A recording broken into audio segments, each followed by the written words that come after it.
या दुःखद घटनेचं मनाला धक्का लागलेला आहे। एक आमचा विधिमंडळातला सहकारी आणि राज्याचे उपमुख्यमंत्री यांच्याबरोबर आम्ही अनेक वर्ष सोबत काम केलं। अशा त्यांचं जे कर्तृत्व होतं, जे उत्तम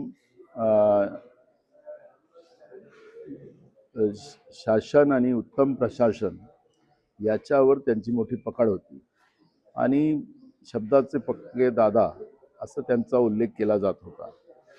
असं एक विजन असलेलं व्यक्तिमत्व आज महाराष्ट्राच्या राजकारणातून हरपल्यामुळे महाराष्ट्राच्या ज्यांना विजन होतं असं एक व्यक्तिमत्व हरपल्यामुळे महाराष्ट्रालाच मोठ्या प्रमाणात त्यांच्या गेल्याचं दुःख झालेलं आहे।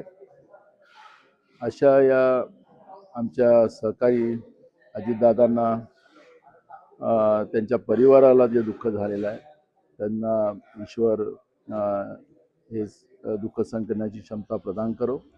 मी त्यांना काँग्रेस पक्षाच्या वतीनं त्यांना श्रद्धांजली वाहतो।